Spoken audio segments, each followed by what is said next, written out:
हो जय हो।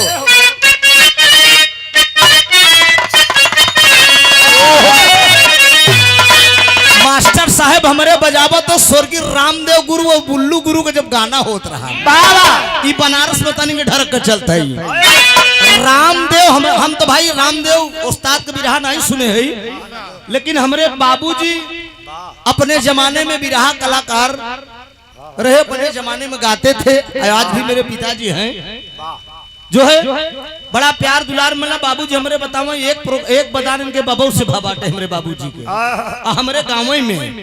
तो हमारे बाबूजी बताओ कहा कि जो रामदेव जब बिरहा गावे लगे नाटक गोलटैया के जवान रहन है आ जमाना जो हिजड़ा जमाना वो तलवार लेके तैयार हो जाए वीर रस चपहाट के गाँव में। तो रामदेव वीर रस के गवैया रहन और बुल्लू गुरु सिंगार रस के गवैया रहे। तो रामदेव गाँव की हम प्रीतिया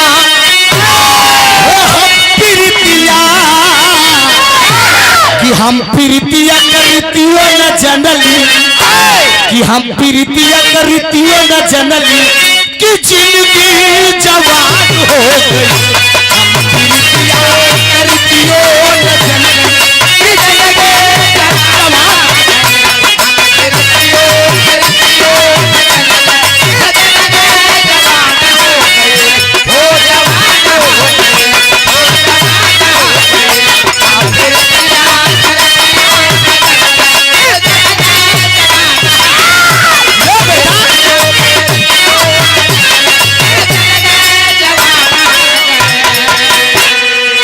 हम प्रीतिया करतियो न जनली कि जिंदगी जवान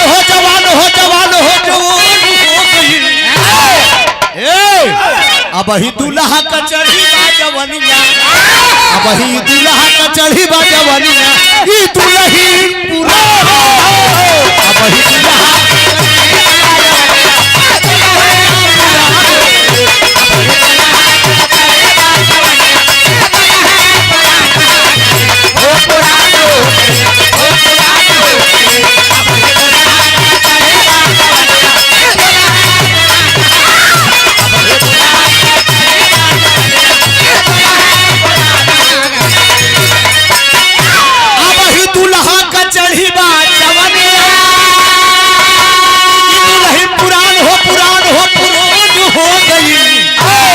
अब वहीं से जिये पे आई के बैठले अब वहीं से जिये पे आई के बैठले ई गोरिया उतान हो गई। रामदेव बुल्लू गुरु को लाई रही प्रेमचंद भाई समझा एक अब बड़ा है ये बड़े का मौका देंगे का मतलब बा हाँ लेकिन हैदर गुरु हो एक लाइन गावत रहे कि गैले ससुरारी बन के दुल्हावा गैले ससुरारी बन के दुल्हावा हम एक ठीक कबार ससुरारी बन के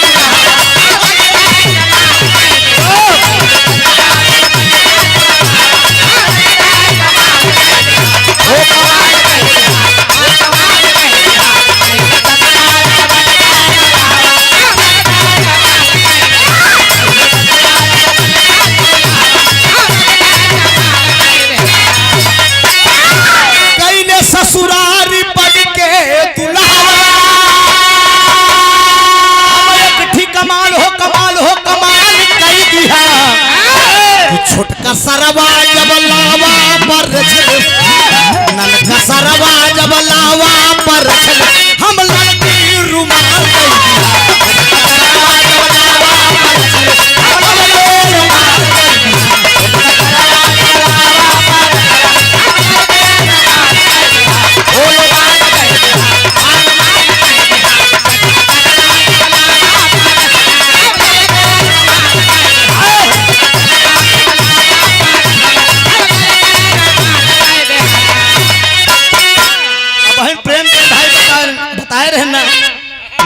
कहीं का जा नहीं दे अरे का जा नहीं दे सहारा वाली का जरा का जा नहीं दे सहारा वाली का जा नहीं दे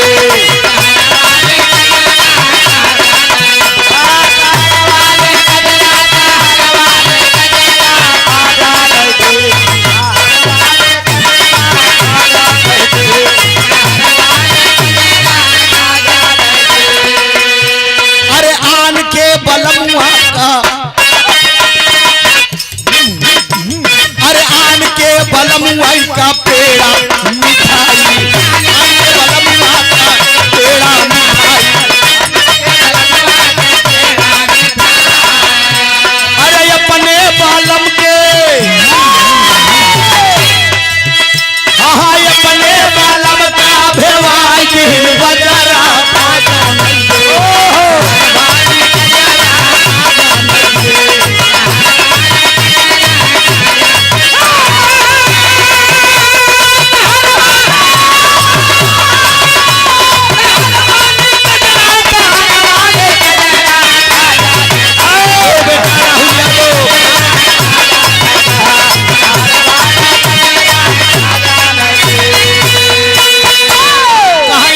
बलम वहाँ कसे जसुता मई कहीं अपने बलम के बिछाई भी को न राता जा नहीं दे शहर वाली कजरा ताजा नहीं दे कहीं आन का बलम वहाँ से खूब बतिया मई कहीं आन का मन से धूस खूब बतिया मई कहीं अपने बलम का देखा नखरा ताजा नहीं दे शहर वाली कजरा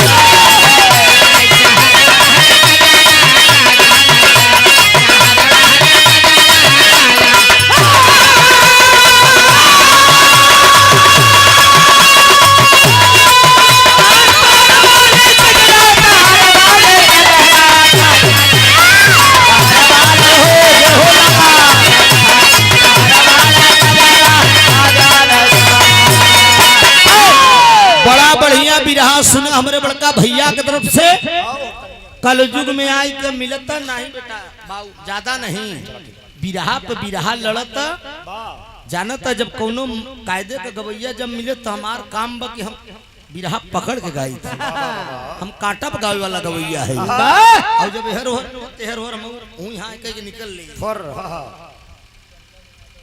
hello hello hello hello Chandan Yadav ji हाई कोर्ट में आप प्रयागराज में हैं मुंशी हैं और हमारे बड़े अजीज और बड़े परम मित्र भी हैं जहनई की धरती से हमारे विजय राज यादव प्रधान जी के चचेरा भाई हैं इलाहाबाद प्रयागराज में आप रहा थे और हमारे स्वर्गीय बड़े भैया हरिश्चंद्र यादव के परम मित्र भी थे आप और आज भी पारिवारिक लगाव चलाता है कोई भी फंक्शन होता है तो आप लोग दोनों गवैया के आमंत्रित करत है सेवा किया जाता है 101 रुपया का पुरस्कार बा दातार सुखी रखें वही हारा न लौट किया बता हम कह के ना मनते ही नहीं है अपने मन के बजावत है तो कहा करिए कोनो बात नहीं बबू जैसे बजाओ हम सब बोल बतियाई के गाय के निकल ले का करे के बा हारन कम कह के बउआ डिब्बा के आवाज ज्यादा खो देख माहौल बनाई दे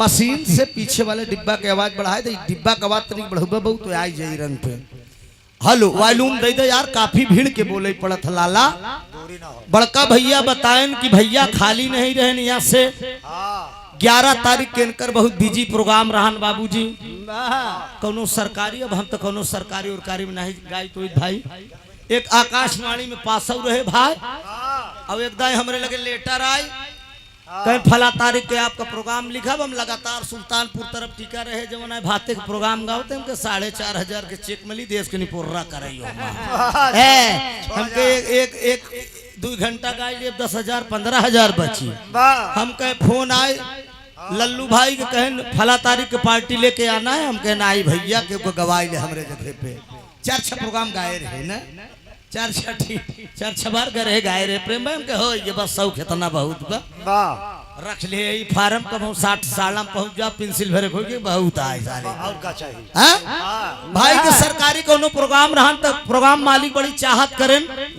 भैया के चाहत करन बुलाएन बाबूजी इनकर चाहत रही हम वैसे बुलाए लेहन मतलब एक गवैया के रूप में तू चला आवा हम धन हो गए भाई के साथ प्रोग्राम गाय के लेकिन काल प्रोग्राम हमारे विजयलाल यादव सुबह भदोही में बाबूजी अब दास ऐसे थोड़ बहुत गावत बजावत नून तेल चला जाता और का भैया बस तोहरे सहारे एक साधे सब सदै सब साधे सदी बस इतना ही बहुत बाटे बाबूजी बिरहा एक थी सुना कल युग में तीनों प्राणी खुश हो गए पतोहू को लड़का मिल गया आँखी मिल गया धन दौलत सब कुछ हो गया। बाबूजी ओहर से बड़ा पुरान बिरहा रहन भाई, बड़ा पुरान गाय देन।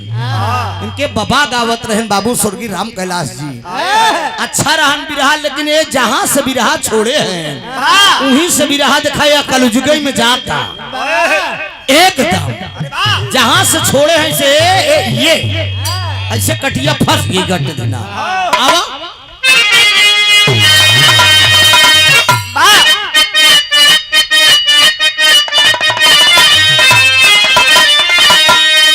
चार लाइन का भूमिका बजरा गौर करा। बिरहा का मतलब भूमिका कव्वाली एकदम सीरियस हो, समझा। बिरहा का लेखनी अलग चीज है। हम ज्यादा कुछ कहब ना, कहता बाउर सुनता सरे। जब से हम सब गावत नहीं है तब से आप उकरे पहले से आप सब बिरहा सुनत है। तब बिरहा का लेखनी, बिरहा का गावे का भाव कौने प्रकार को होता। पहले भूमिका गवात है 4 लाइन के मास्टर। तो त्याग बलिदान में मेरा भारत सफल, हिंद की धरती सारी कहानी कहे। पूर्वजों की कथा इसके कण कण बसा, निप हरिश्चंद्र जैसे बड़े बड़े दानी हुए।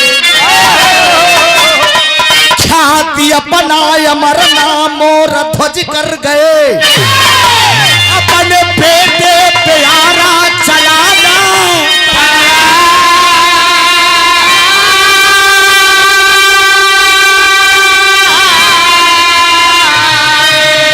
अरे वैसे दानियों में एक दानी सुभिक यादव हुए, जिनका यश गान हम सबको गाना पड़ा।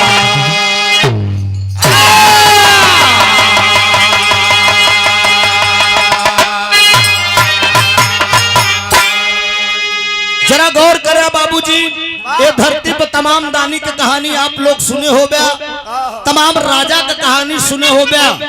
लेकिन दास की तरफ से एक यादव खानदान का कहानी बा। एक यादव खानदान का राजा रहे सीटी न दे बउआ।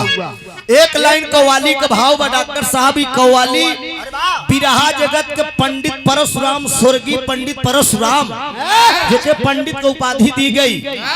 पंडित परशुराम जी बड़े अंदाज से गावत रहे। कव्वाली हम तब सुने कि हमसे आज से 15 साल पहले, 15 साल पहले बाबूजी, तब यूट्यूब या मोबाइल का जमाना नहीं रहा। बिरहा बनारस में बाबू परशुराम सभा टेक्साल सिनेमा पे बाबू परशुराम जी जब कव्वाली गाए तो हमें बड़ी अच्छी लगी। अरे वाह, तब से के बराबर बिरहा में हम यूज करी थी। जेकर भाव बा ओकर बताऊ जरूरी बा। बाबू परशुराम जी के गावत रहन कैसे।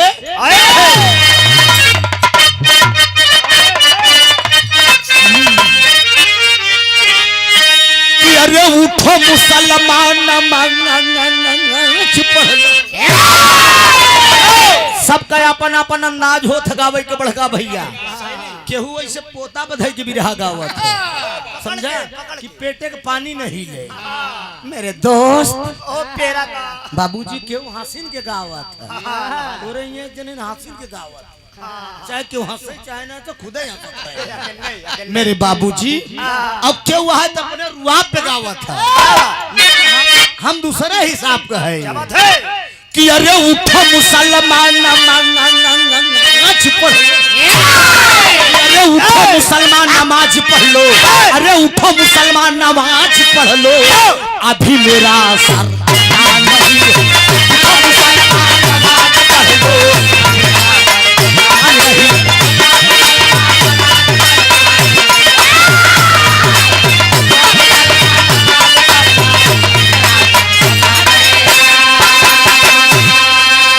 अरे उठो मुसलमान नमाज पढ़ लो,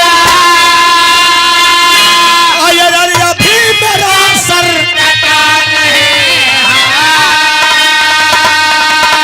अरे हुसैन जैसा दिया शहादत, अरे हुसैन जैसा दिया शहादत वैसा कोई नहीं जैसा दिया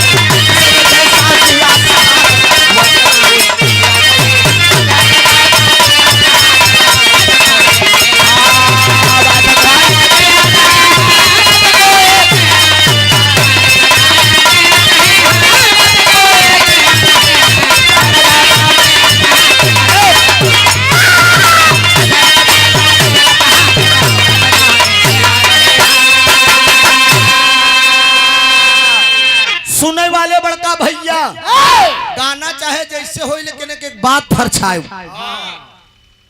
जैसे मेहरारू सूप लेके बैठे थे, समझा, दूधाई पट पट करी ओकर बाद मार दही फट से, त किनका अलग दाना अलग, त गवैया का मतलब वही बा, चिल्लाए चाहे जितना गावे चाहे जितना लगी कहानी स्पष्ट हो, वही गवैया या बाकी पढ़वा सनरिया कोनो मतलब निकरे वाला नहीं बा। मेरे दोस्त दास का कहना का बा और करा, कहा सोने का यह देश हमारा भैया, सोने का यह देश हमारा, ऐसा कोई देश नहीं है, सोने का यह देश हमारा, ऐसा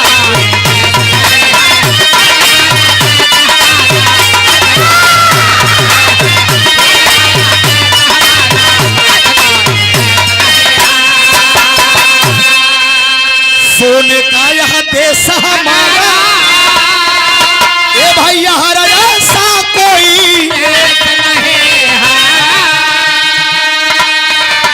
रामायण और गीता सरीखा, रामायण और गीता सरीखा, इससे बड़ा देश नहीं है, रामायण और गीता सरीखा, इससे बड़ा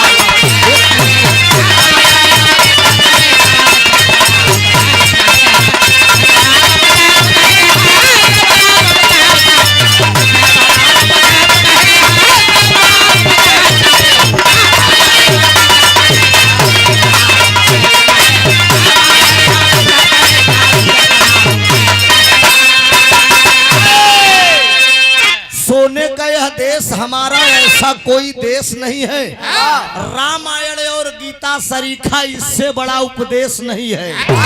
कहानी को शुरुआत बा, कहानी कब कहे और कहाँ कबारू के डॉक्टर साहब एकदम साफ साफ आप लोग के बीच में झलकी, नजम का भाव बा दिखाई, नजम नई डिजाइन से के बिरहा में ढाला गा, अयो हमू गवैया ही नजम कईयो भाव में कामता जी गाई, एक ही देखा नईकी में बस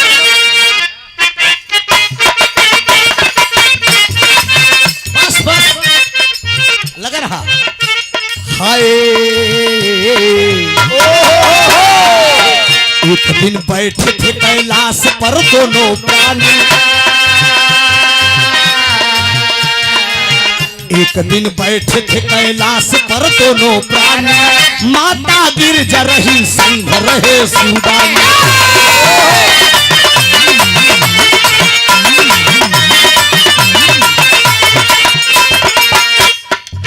गिरिखंड घोर घटा टप टप बदरिया बरसल,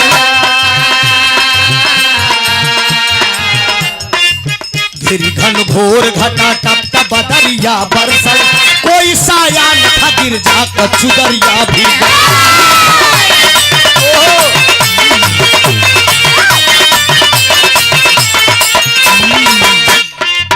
कांप कर बोली सती प्रभु बात सुन लीजिए,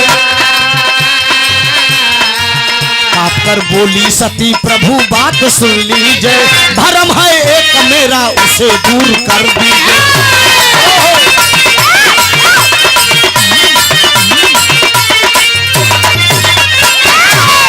तनी बात का समझ ल, बात कब गए और कहा कबा।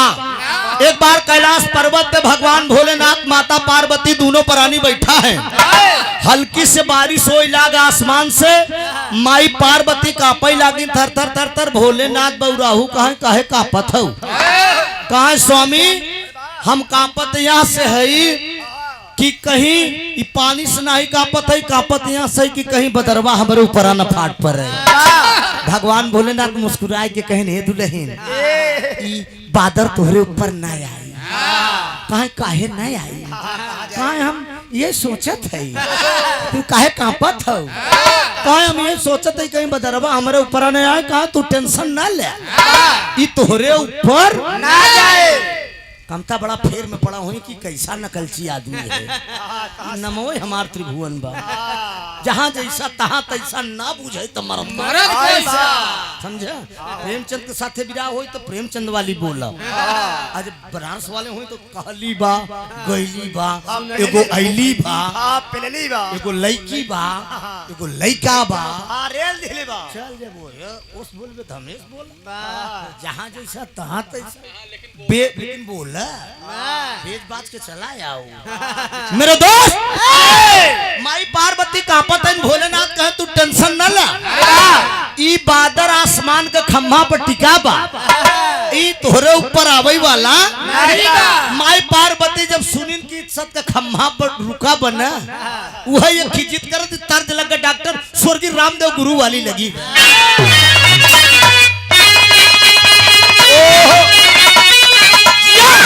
अब तनी चला था एक रामदेव गुरु का अरे झूला लिया के पूजवा, अरे झूला लिया के पूजवा, अरे टूटल ये राजा जवनिया से गड़िया ए राजा, जवनिया से गड़िया छूटल ए राजा।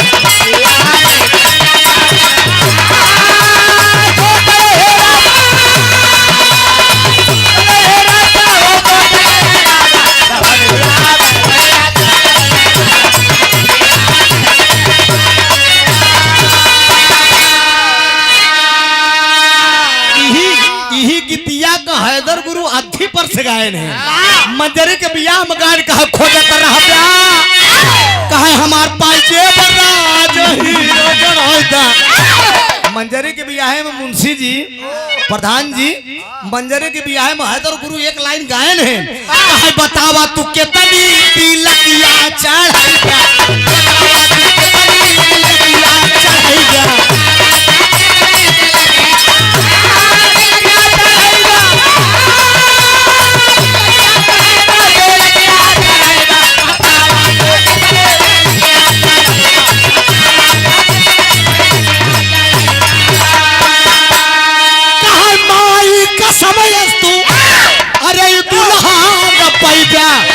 बतावा तू कितनी तिलकिया चढ़ाईबा।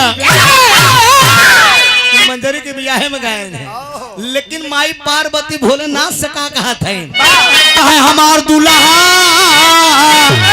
काम हमार सजना बिरता लोकवा घुमाईबा।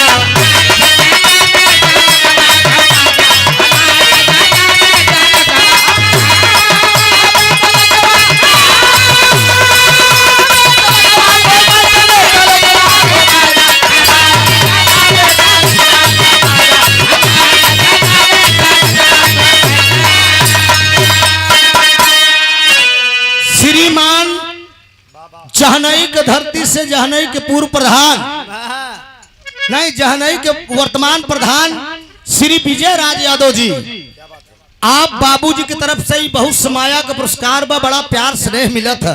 दरवाजे पे प्रधान जी के एकदम हम भाई गाए, ओकरे बाद इनके बेटवा के बियाहे में हमारे प्रयागराज हमारे पड़ोस में बारात गई रही, पड़िला महादेव जी के लगे तब गाना भरान दरोगा जी के लड़की के साथ शादी हुई है, हमारे पड़ोसी हैं दरोगा जी, हमारा उजाला यादव का गाना था, बल्कि वही पानपुलिया पर प्रेमोचंद भाई भेटाई गए कहूँ से गाय के लौटा रहे तो कहे नार खाली नहीं रही नहीं हमारे तो हार होते हम क्या हाँ यही बात तब चला कहूँ कहूँ तू ना खाली रहवा कराबा तो दूसरे को बोहनी हो जावा करा।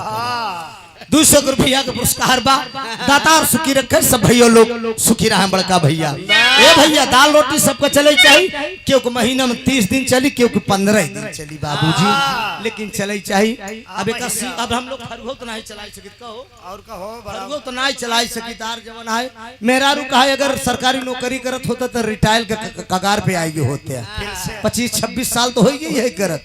हम कहे जमन पेंसिल हम ले क्यों न ले पाए, हम कहे दुनिया से चला जा तब नाम अमर रहे कि त्रिभुवन नाथ मोहरिया में रहे नहीं, हम कहे इससे बढ़िया नाम और का चाहिए।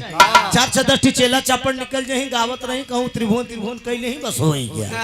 ये मेरे बाबूजी नहीं तो दुनिया से चला जा, यूट्यूब के जमाना में आप सब खोल के देखबे करबे तो याद करबे कि यार ऐसे मटकत रहा ना बाबूजी अच्छा करबा तब गाड़ी पौबे, बुरा करबा तो गाड़ी पीठ पीछे तो मोदी को गाड़ी दी थी, लेकिन गोदी कही दिया था सब।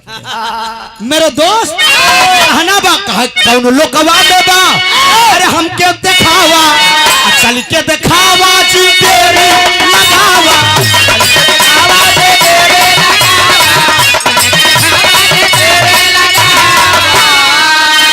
भोले कहा ये कर, अरे झंझट हटाई दा हमार दुल्हा मृतलोक घुमाई दा।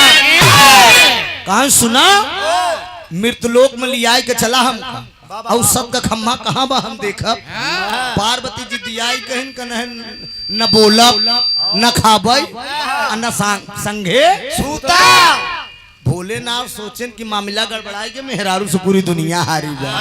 भगवान भोलेनाथ कहा जब सत का खम्मा देखे के जिद करत हूँ ना, तो एक काम करा ऐसे न देखे के मिली, कहे तब का करे पड़ी, कहे रूप चेंज करे के पड़ी। एक ही तर्ज लग के बड़ी कचकचवा तर्ज बा।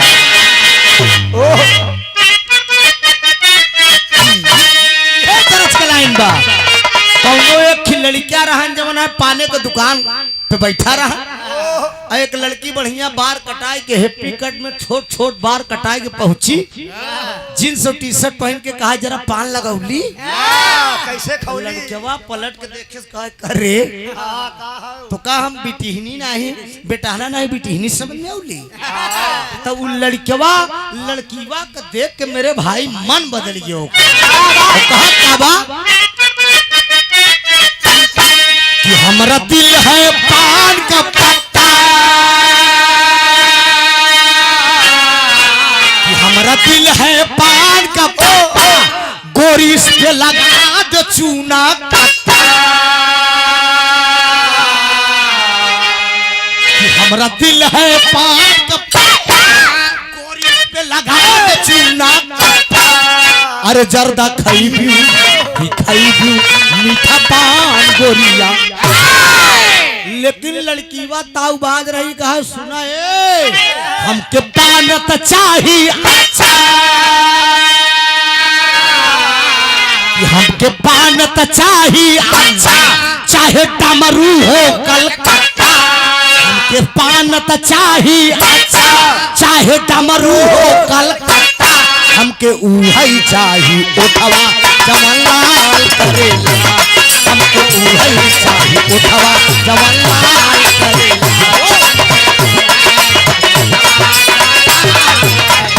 तेरा चाहे अच्छा क्या बात है बेटा राहुल।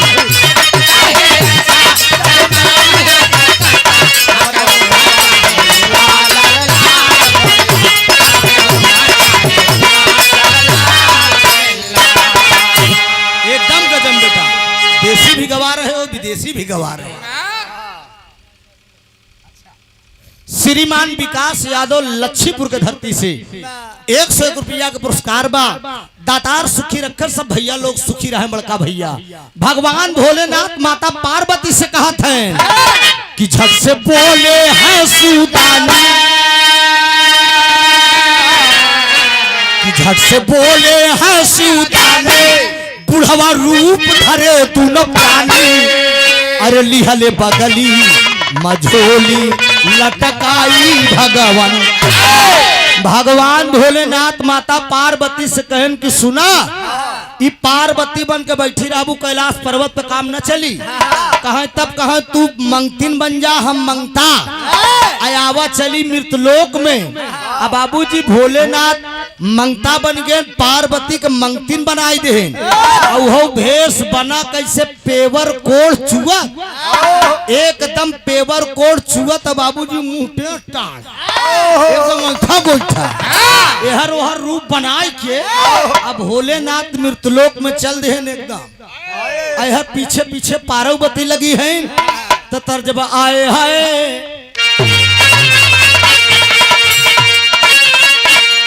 कहा अब तू हल्का से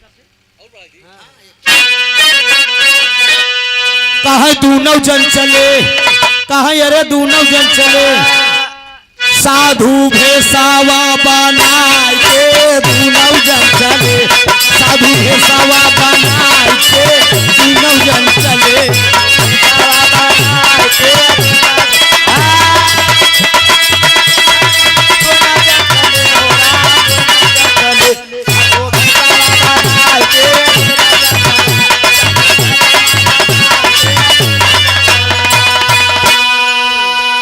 कहे भटकत भटकत आए राजा के दुआरिया आया लख जगाई बोले मधुरी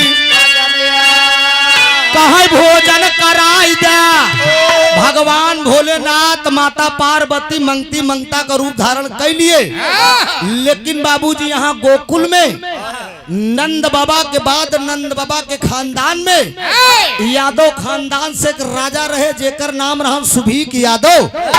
सुभीक यादव को चौथे पन पे एकदम बुढ़ाई दाव उनके दुल्हनी के एक लड़का पैदा भा हमारे खुशी में 52 मेल के आइटम दरवाजे पे बनवाई दे राजा से लेके प्रजा तक भोजन करते हैं राजा सुभीक की जय जयकार करत है। तो यहाँ टेरी का लाइन बा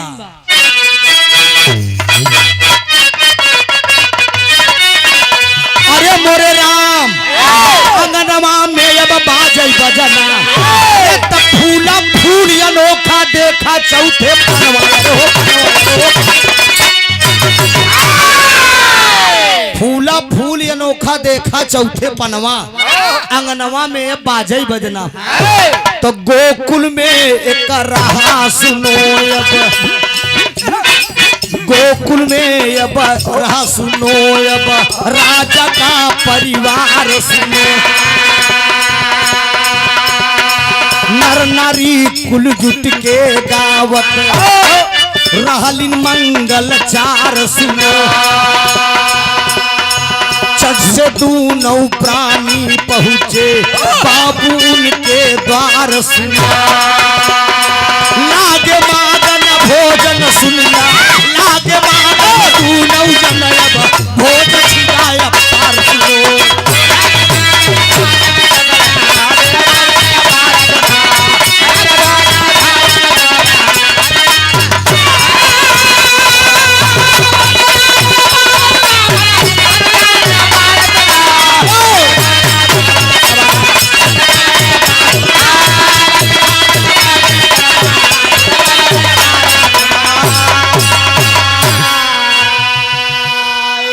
बावन मेल के आइटम बना बाबूजी दोनों प्राणी राजा सुभीक यादव रानी महारानी बैठी हैं राजा से लेके प्रजा तक दरवाजे पे भोजन करते हैं सब जय जयकार करते हैं। बेटवा का नाम कमल बा मेरे दोस्त अहर बाबूजी सब जय जयकार करते हैं सोहर गावत है नमरौता प्रभुता कलौता बड़ी सोहर भैया के तरफ से सुने हैं ज्यादा तो नहीं। जब 2017 में भोजपुरी बिग गंगा चैनल पे हम गए रहे दिनेश लाल यादव निरहू अमरपाली हीरोइन बतासा चाचा विजय लाल यादव ओम प्रकाश निर्णायक रहे बाबूजी इलाहाबाद से 2 कलाकार गए हमारे साथ में लेडीज गई थी प्रियंका माधुरी और मैं जब चैनल पे गए गाय के आए तो गवैया कितने जो जरे वाले पर्सन तपीवन रहे हैं ओनहर एक गवैया से मंचवा पे झगड़ा हो गई हम कहे पटक के मारा चढ़ के हुमुक दे तो आप 32 दांत टूट जाइएगा जान ले है नाम बोलता है चैनल लगा कोनो हमका निपोरी के डर थोड़ी क्या हुआ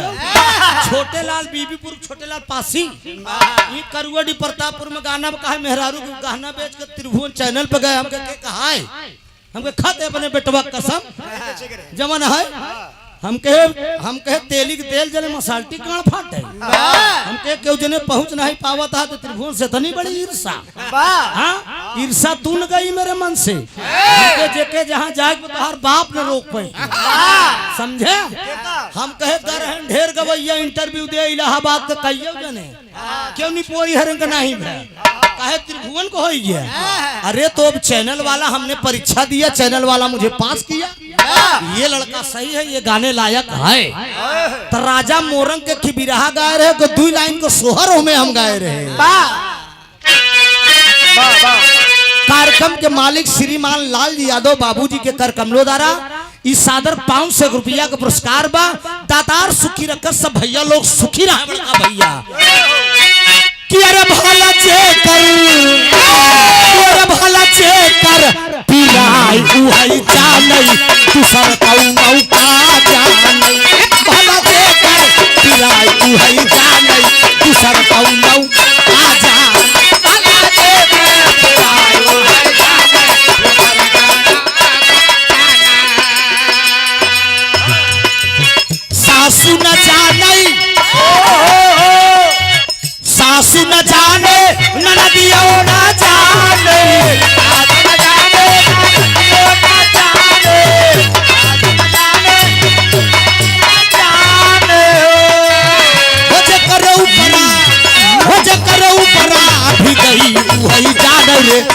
दूसर कौनो का जाने जेकरे ऊपर आवे जाने दूसर कौनो का जाने जेकरे ऊपर आवे ए लालन तोर चितवन ए लालन तोर चितवन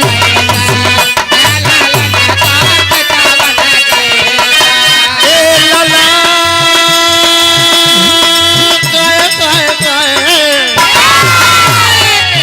हे ललन तोर मम्मी कैसी हे लला तो आवे कैसे हे लगा तो आवे कैसे यो सुरो मचिया बैठी रानिया वही कैसी मचिया बैठी रानिया वही बहुत अच्छे बहुत अच्छे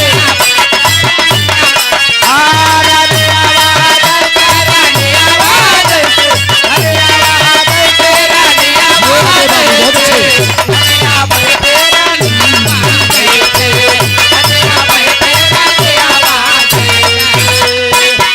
तमाम सोहर हो तो कहे ललन तोर पापा कैसे कहे पगड़ी बान है रजनावन कहे ललन तोर दीदी कैसी कहे चमकतया मैया जोरिया कहे ललन तोर बुआ बुआ कदाई मजाक करती हदीपति कहे लला अरे तोर बुआ कैसी कहे अरे मटकतया वही पात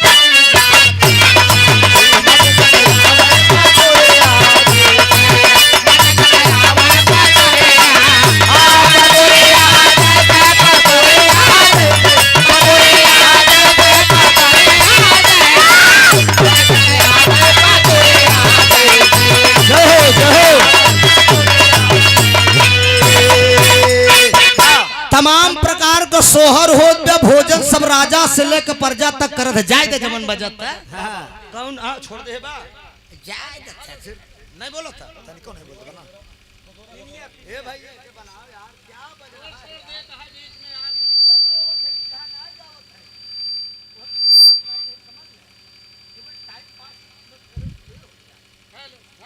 ए सुनो हेलो एक लीड आया था तेरी के बनावा लाल लाल सब लालच तुम्हारे है लालच लाल कहीं तुम्हारे है समझिन का पउबे तू तेरी वाले हाथ में पानी उन्हें पी ले जा यार बाजा बनाता आयो जब बनता ही तो साला बना भैया ये लाल वाली यार जो लाल वाली पानी बगल है लाल वाली यार हां हां ये लाल वाली देख बउआ लाल वाली वह गई लाल वाली मारा था सारा तावनी पूर देता हैं? ए बाबूजी हेलो हेलो हेलो राजा से लेके प्रजा तक ये शांत रह जाए यार जोन बजाता ए भाई जरा हेलो मैं गाना एकदम करीब बा, बस 5 मिनट में खत्म हो जाता वाह वाह राजा से लेके प्रजा तक भोजन करत हैं राजा सुभी का जय जयकार करत हैं लेकिन बाबूजी मंगती मंगता का भेष बनाए पेवर कोड़ चुआ भगवान भोलेनाथ माता पार्वती दोनों जने एकदम गेट पे खड़ा पहरे पे पहरेदार सिपाही लगा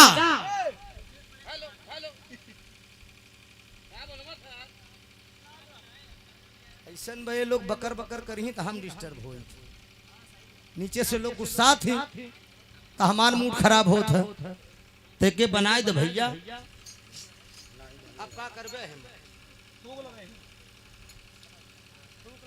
एकदम थूक लगाए तो सही हो जाए सटक के आई जाए हाँ नहीं डाल दे हमें पानी होनी उसका तार पकड़ाई लागे एक माइक चेंज करे हां आप बोल रहा भैया ए बाबूजी बाबा मेरे दोस्त मंगती मंगता दरवाजे पे खड़ा इतने 52 मेल का आइटम बड़ा बा अंदर जाए चाहता सिपाही अंदर जाए नहीं देता और जब सिपाही नहीं जाए देता तो भगवान भोलेनाथ मंगता रूप में कहन अपने राजा को बुलाओ राजा सुभीक से जाए के सिपाही बोलन कहन दुहाई सरकार की पहरे पे दूठी मंगती मंगता आई है, दोनों परानी लागत है, वेशभूषा में ऐसा है कि पेवर कोड़ चुआता। और जब कोड़ चुए के नाम सुने राजा सुभीक बाबूजी तो बारे राजा यादव कुलभूषण जो है राजा सुभीक यादव बाबूजी नंगे पांव सिंहासन छोड़ के दोनों परानी उठ गए और दरवाजे पे आए। गेट पे बाबूजी तो मंगता मंगती के भेष में भोलेनाथ और पार्वती कोड़ चुआवत खड़ा है। तो कहन वही भोलेनाथ से राजा सुभीक कहन की दास से कोनो खता होगी का प्रभु बतावा, का हुकुम करे प्रभु, का आदेश है? तो कहने राजा मुझे भोजन करा दो। तो एक ही तर्ज का लाइन दो स्वर्गीय, ए रुका, ई तर्ज के स्वर्गीय बाबू राम कैलाश गावत रहे। कैसे?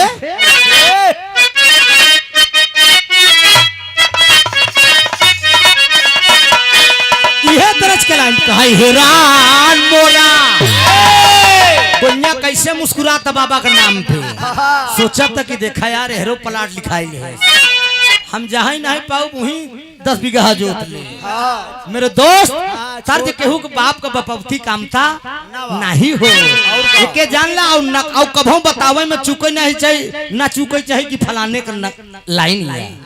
ई जमन गवैया नहीं बनाओ बतावो तो उससे बड़ा बेईमान है धरती पे केहू नहीं बे के जान ला कि अरे हैरान मोरा कंगना रात झका झोरी में, हैरान मोरा कंगना रात झका झोरी में।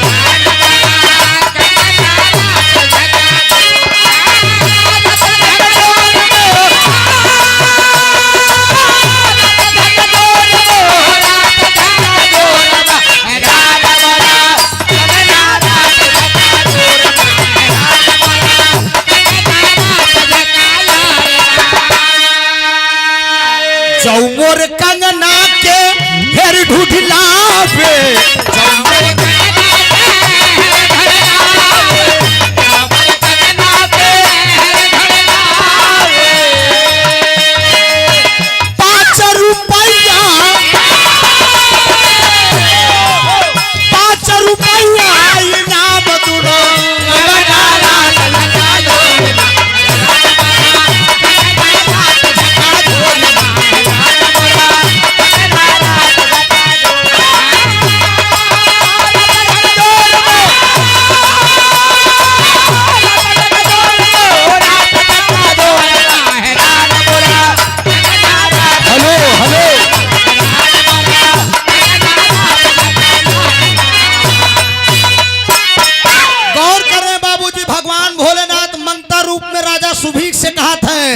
अरे कराई देता, अरे कराई देता भोजन आया दोनों प्राणी के, भोजन आया दोनों प्राणी के।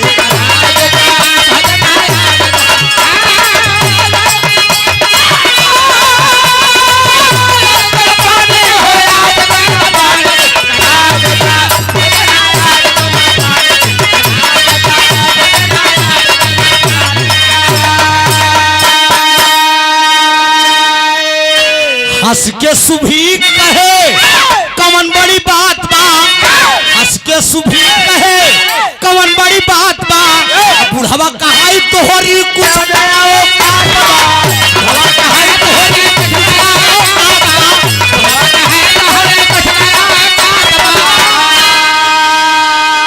कहे राजा मुझे भोजन करा दो, मैं भोजन करना चाहता हूँ। राजा सुभीक कहन प्रभु का खाब्या, जमन खाए बरे कहा हम तमन मनवाई दे, कहन हम ऐसा वैसा चीज न खा, कहन बोला का खाबे, कहन अगर खियाना है तो मैं गोश्त खाऊंगा, गोश्त हमका गोश्त खियाई दे। अरे बाप रे बाप, मंत्री के आदेश दे दे राजा सुभीक कहन 50 बकरा लिया के गिराई दे, भेड़ा के खाबे कि गधा के खाबे, कथा के खाबे। कहन सुनो हम भेड़ा बकरा यो गदहा का ना खा। तिरबाचा बना सुनने वाले मेरे दोस्त बड़का भैया मेरे मुकद्दर के मालिक कहानी यहीं से मोड़ ले रही है। बाबूजी विराह तो सब गावत है, लेकिन ये कहानी कैसे बता तनी ध्यान दे आप। बाबूजी हाथ जोड़ के राजा सुबीर खड़ा हो गए, मंगता रूप में भोलेनाथ तेवर कोर चुवत। बाबूजी सिपाही एकदम घिनात हैं, लेकिन राजा हाथ जोड़ के खड़े हैं। बारे राजा सुबीर कहा हम गोश्त खाबई, कहन बकरा के भेड़ा के की गदहा के किथा के खाबया, जेथा का गोश्त कहा उथा का गोश्त हम बनवाई दी। कहन सुना हम बकरा भेड़ा का ना खाबई। तिरबाचा बनाई लिए बाबूजी, और जब तिरबाचा बनाई लिए तो राजा सुबीर से भोलेनाथ कोढ़ी रूप में कहा था कि गोश्त कमन खा। सुना कमन गोश्त कहा था, कहा गोसवा में खाबे, गोसवा में खाबे जब पैदा बनंगा रे यार तू न पानी के कराए भजना यार तू न पानी के कराए।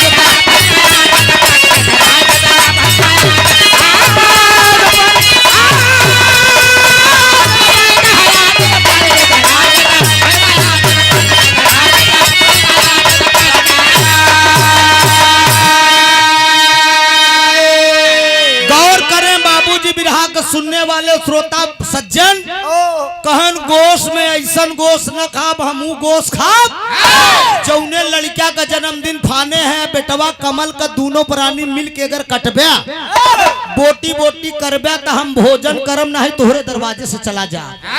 जरा विचार करा बाबूजी, चौथे पन में जेकरे पास औलाद पैदा हो बाबूजी, औलाद का गम वही जान सकता है जेकरे पास औलाद आए। औलाद का दर्द बाबूजी वही बाप वही महतारी जान सकत है। यह राजा सुबीर से जब गोश्त खाए बरे कहन लड़किया का काट के गोश्त बनावे बरे तो राजा सुबीर के पैरे तले जमीन खसक गई। बाबूजी कहन बारे दुनिया का मालिक विधाता ये क्या मैं सुन रहा हूँ, कहा नहीं तो वरना मैं तेरे दरवाजे से चला जाऊंगा राजा। बाबूजी तिरबाचा बढ़ाई लिए, दौड़ के राजा सुबीर अपने रानी के लगे गए, रानी के लगे जाय के कहन कहन की दूठी मंगता आई है गोश्त खाए बरे कहे। तिरबाचा बनाई ली है बेटवा कमल का गोश्त मांगत है, बोलो प्राण प्यारी अब क्या करूं। बारे मेरे हिंदुस्तान की नारी रानी साहिबा बोल दी कहन स्वामी सत्य चला जाइए धरती से तो दोबारा वापस न आई। लड़किया तो हम आप फिर से पैदा कैले। रानी कहत का है यहाँ सरंगा का भाव बा डॉक्टर साहब।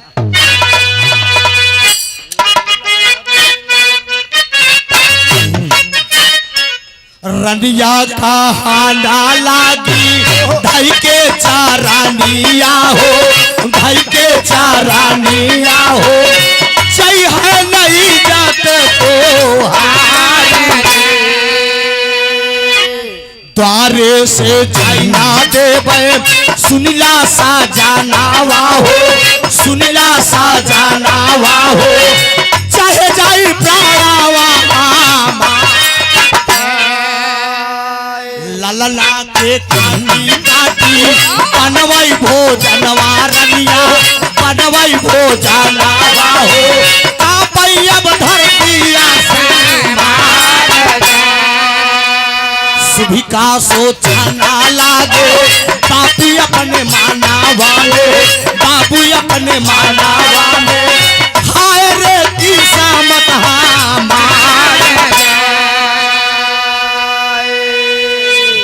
रानी साहिबा बोल देती हैं कि बच्चे को बोटी बोटी कर दिया जाए। गौर करेंगे बाबूजी दोनों प्राणी यारा उठाते हैं और बेटवा अपने ही खून को अपने ही औलाद को बाबूजी आज बोटी बोटी मतारी और बाप कर रहे हैं। माई बाप मिल के बाबूजी बेटवा कमल का जब काट ले, अब माई पार्वती कोढ़ीन बन के बैठी है। भोलेनाथ से कहा था इनकी बौरा हो सत का खम्मा दिखावे लिए आए रहे, लड़कियां कटवावे आए रहे। भोलेनाथ कहन मेहरारू को जात बड़ी लबरी होता, यही बरे कहे कि बीच में टांग न रझाओ। बोलू जिन हम जवन कहन अब गोश्त खा ब्या, पार्वती कहा था इनको के कटवावत है तो अब खा ब्या, तू देखत चला हम खाप की का कर। लेकिन बोलू जिन अगर सत का खम्मा देखे कोई बाबूजी बच्चा कट गया, लड़किया का काट के अलग थाली में लगाई दे बाबूजी। तब ले मंगता रूप में भोलेनाथ राजा सुभीक से बोले कि ये राजा थाली 5 लगेगी। कहन काहे बरे प्रभु, कहन 2 थाली हम दोनों प्राणी बरे, 2 थाली तुम दोनों प्राणी के लिए, 1 थाली जो तुम्हारा अगला बच्चा हो। इतना बाबूजी अगला बच्चा का जब नाम सुना राजा सुभीक, तो बाबूजी पैर पे गिर गया और एक बात कहता है। वो राजा क्या कह रहा है?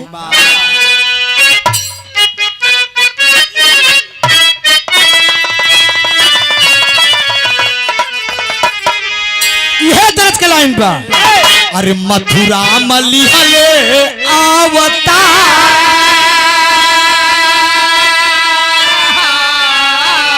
अरे मथुरा मलिहले आवता, अरे प्यार कान्हा, अरे गोकुल में कहीं।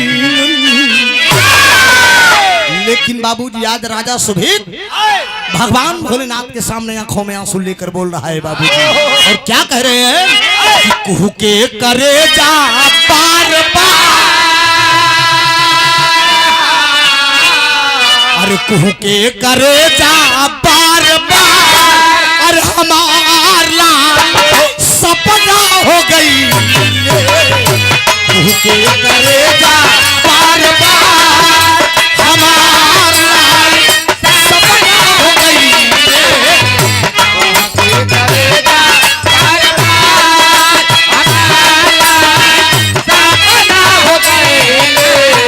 कुहू के करे जा बार बार, सुखला के खातिर जगरे सहले हाला करना,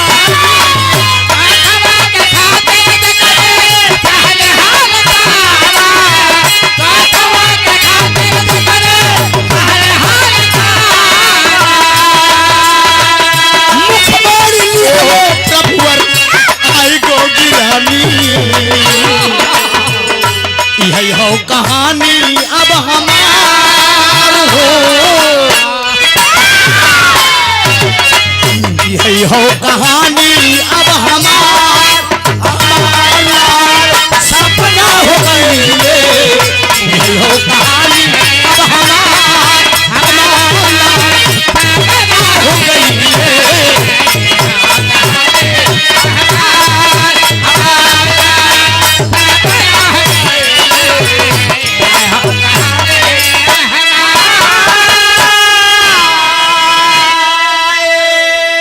राजा सुभीक बोल दिए कि एक ही बच्चा है बेटा, आराम से एक ही बच्चा था, मैंने आपके चरणों में अर्पित कर दिया।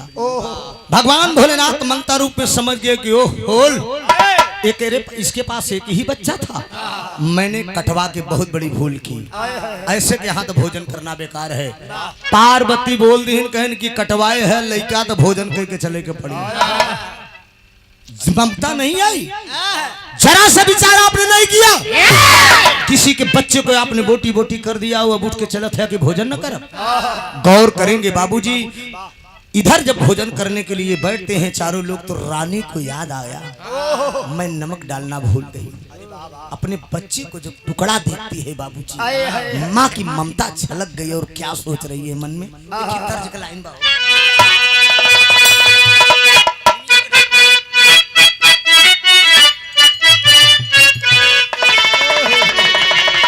यह तर्ज का लाइन बा। इस तर्ज का लाइन उस समय के बाद जब बिटिया डोली में बैठ के ससुराल जाती है। जरा गौर करें बाबूजी, बेटी जब सुबह बेटी की विदाई होती है, बेटी जब विदा होने लगती है तो अपने बाप का जब पैर पकड़ के बिटिया रोती है, उस समय का मंजर क्या रहता है। उस समय का परिवार पूरा दिन रात भर पूरा खुशी का माहौल रहता है, लेकिन विदाई के वक्त का माहौल बदल जाता है। तो बेटी रोकर अपने बाप से एक अर्ज कर रही है,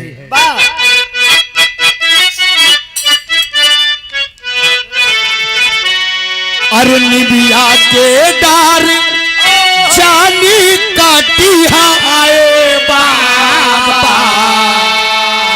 अरे निमिया के डार जानी काटी हाय बाबा, हाय निमिया चिरैया के बसेर हो,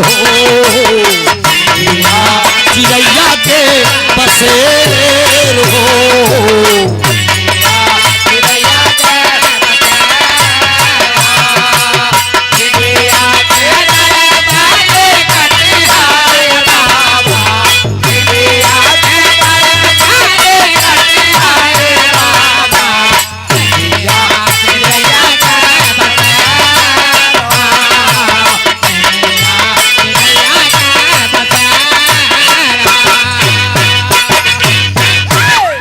लेकिन बाबूजी रानी क्या अपने मन में सोच रही है? रानी क्या मन में सोच रही है? अरे लाला ना खेला सब आखी के समानावा, लाला ना खेला सब आखी के समानावा, हाय रे किस्मतिया हमार हो, हाय रे किस्मतिया हमार हो, हाय रे किस्मतिया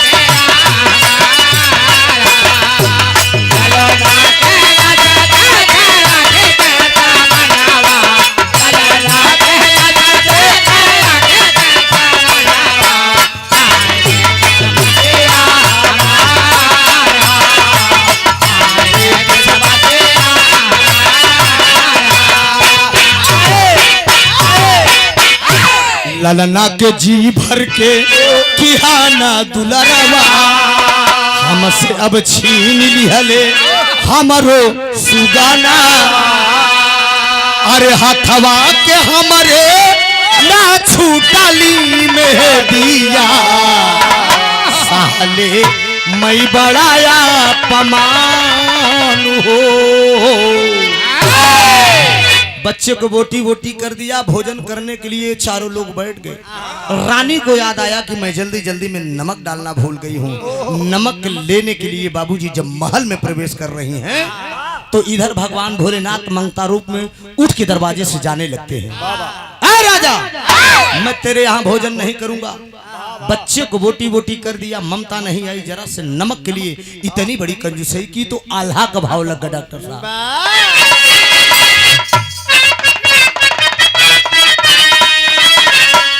अरे दौड़ी दौड़ी रानी गईली, अरे दौड़ी दौड़ी रानी गईली महल के भीतरिया ये भैया,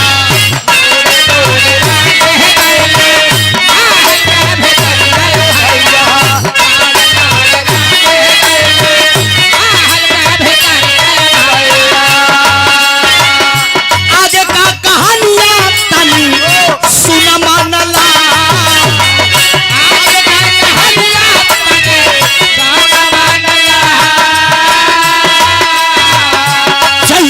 पहुंची सुनला, जैसे अब पहुंची सुनला महल के भीतरिया ये पंचाऊ, जैसे अब पहुंची सुनला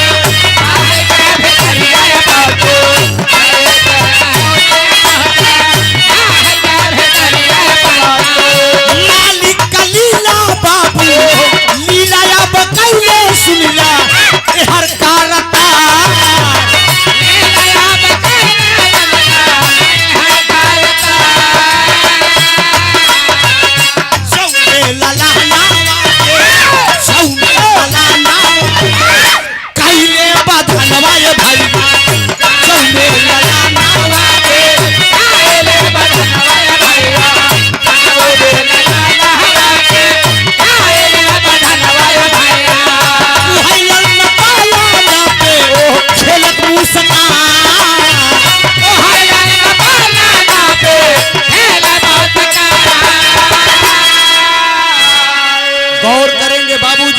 रानी जो ही नमक के लिए महल में प्रवेश कर रही हैं, रानी जैसे नमक भरे प्रवेश करें बाबूजी मालिक का चमत्कार हुआ। जिस बच्चे को मिलकर दोनों प्राणी ने बोटी बोटी किया था वही लड़का बाबूजी पलना पर केहा केहा कर रहा है। रानी देखत है तो अचरज में अचंभा हो गई, नहीं ये मेरा बच्चा नहीं हो सकता। बिटवा कमल के लगे जात है, लेकिन बाबूजी केहा केहा वो लड़का करता। मारे खुशी में रानी ओका उठाए ली है, सोचत है कि हम तो दोनों प्राणी मिल के काटे है, बोटी बोटी करे है, गोश लगावा वह मंगता मंगती के सामने धरा थाली में ही लड़का के आ देखत है तो रूप रंग सूरत सकल एकदम वैसे बा। उठाई तललना उठाई ली हली चुमली चरनावा,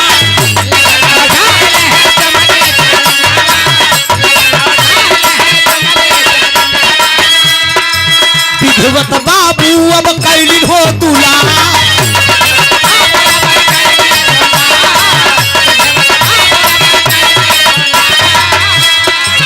ललना लैके जाबा आइलिन हो बहरावा,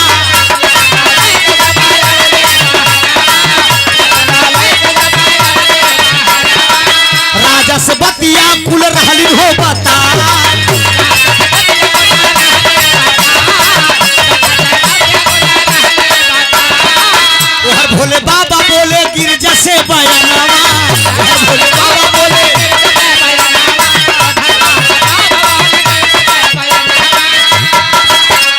सबके खम्मा सामने अब बाट गुलनार लई के लड़किया बाबूजी चूमत चाटत रानी जब बाहर आए न अपने स्वामी राजा से बताएं राजा सुभीक से बताएं कहें स्वामी जो उन्हें लड़किया के दोनों पराने मिलके काटे रहे उन लड़किया जब नमक भरे गए तो घरे में देखा या वही लड़किया आटे देखा अपने बेटवा कमल है राजा सुभीक लई के गले से लगाए लेहन बाबूजी सोचत है कि खुशी के बाद ये खुशी का समय बाद चल के लड़किया के अपने बाबा हरिन से बताई दी कि तोहरे आशीर्वाद से हमार लड़किया जीवित हो गया बाबूजी जब लई के राजा सुभीक और रानी साहिबा दोनों जने जात हैं तब ले होत का बोहर भोलेनाथ माता पार्वती से बोले कहन सुना सत्य खम्मा देख आई हो कहन हाँ स्वामी इतनी देर से लड़कियां तक कटवाई डाया नहीं दिखाया अब तो दिखाई दे कहीं ठीक ओहर रख बबुआ एकदम अरे सब रहुले की पियाई दे घरे ले जाइए बंद हाँ कहीं सुना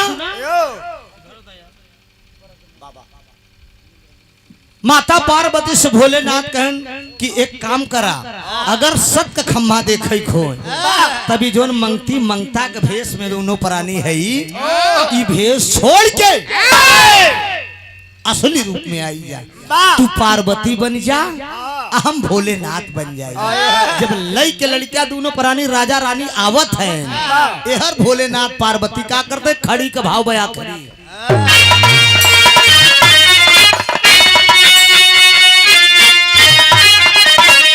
अरे पलना पे ललना बिना पलना पे ललना बिना खेलत मुंह सकाई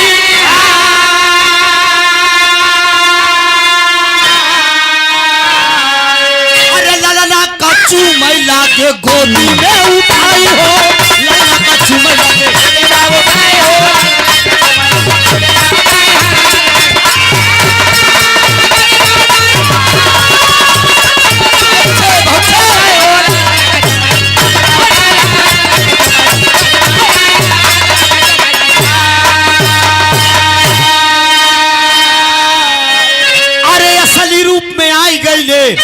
गिरजा शंभू मयनमा असत का खम्मा पाता गिरजा तोहरे सम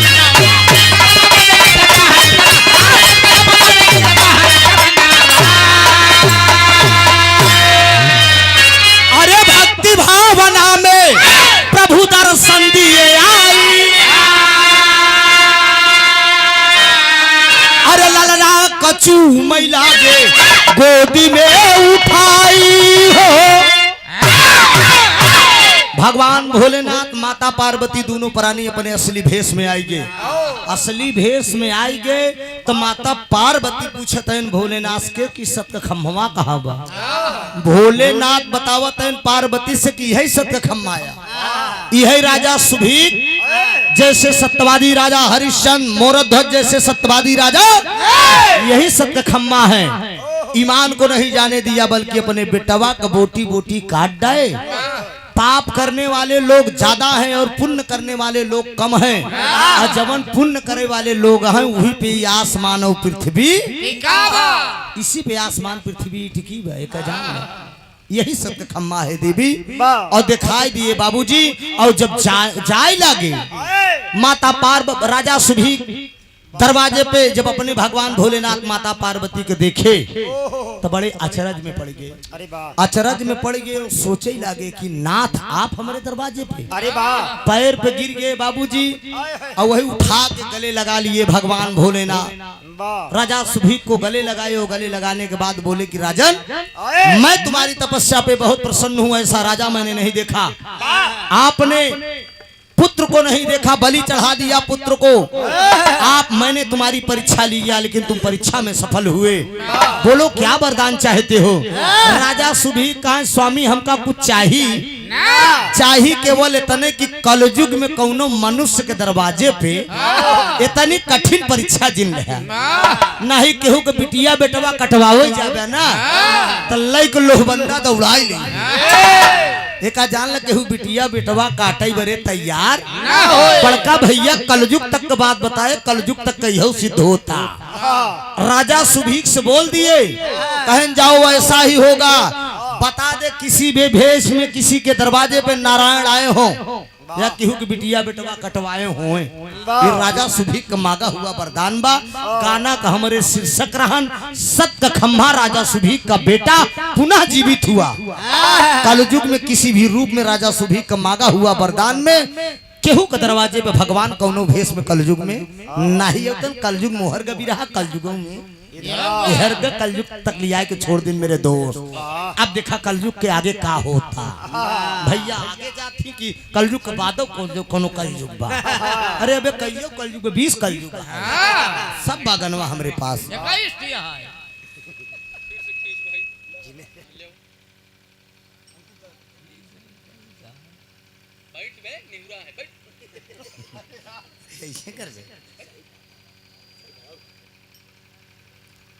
एक सुंदर पुरस्कार अनमोल पुरस्कार गायक कलाकार अंकित यादव, ये मेरा शिष्य है, बहुत अच्छा पढ़ा लिखा शिक्षित लड़का है, गाता भी बहुत बढ़िया है। हमारे डॉक्टर साहब का गांव का प्रयागराज सांसों चंदोहा की धरती से अंकित यादव जी उभरता हुआ कलाकार है। हमारे उम्र ले जुआ चेला तो बहुत होती लेकिन बारे अंकित मैंने चेला अपनी जिंदगी में बहुत बनाया।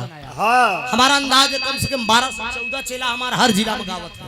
हाँ, अब कितना जने को फोन करे थे कि गुरुजी बने चाहिए तो हम कहे दबे टाइम नहीं बा, अभी प्रोग्राम में व्यस्त है। अब कुछ लोग ये सोचे थे कि बाल मार यह काम शुरू बा, किसी का दिल क्यों दुखी करे। बच्चे हैं गाते हैं लेकिन ये लड़का बढ़िया गाता है अंकित यादव। एक बार अभी मौका मिलेगा अंकित का आज लिवाए गए हम कि चला आप प्रेमचंद से गाना बा तनिक है, अभी मौका मिलेगा तो एक गीत जरूर मैं अंकित से गवाऊंगा। हमारा शुभ आशीर्वाद बा, अपने खानदान का नाम रोशन करा, माँ बाप के अपने साथ साथ हमारा नाम जुड़ा है। ये भाई बेटा जब बढ़िया गाएगा निश्चित है गुरु का नाम होगा। हमारा शुभ आशीर्वाद बा अंकित के लिए जितना हो सकेगा। आज के जमाने में चेलो गद्दार है, गुरुओं गद्दार है, लेकिन ऐसा नहीं होना चाहिए।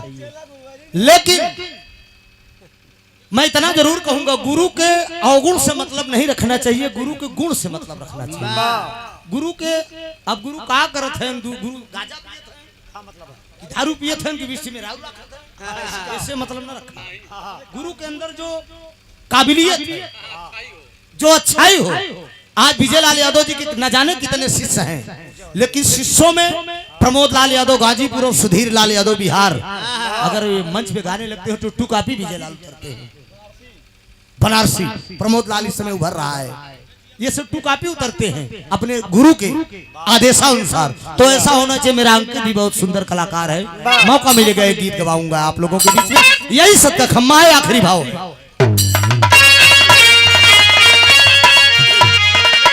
स्वामी गीत अनंत अनंत है भूल दिए कोठारी, राम धार हैदर अली जुगनू गुरु अनिल की बाबली।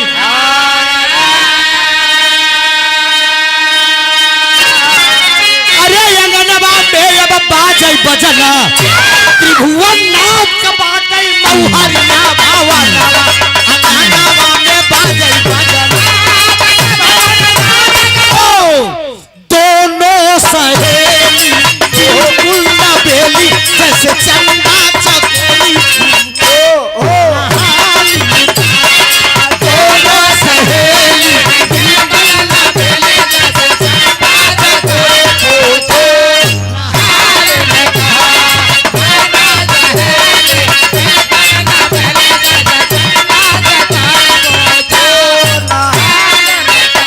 आखिन की कटारी,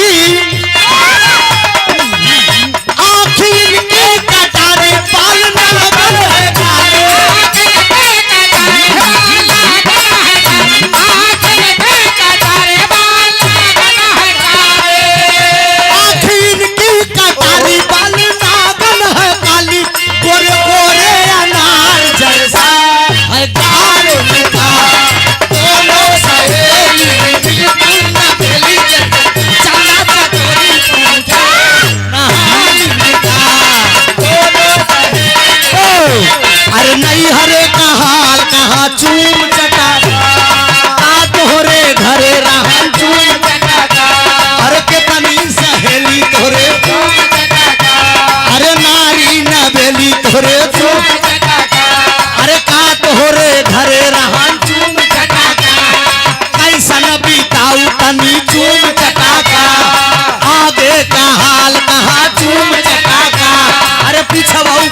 को क्षमा चाहेंगे दोस्त।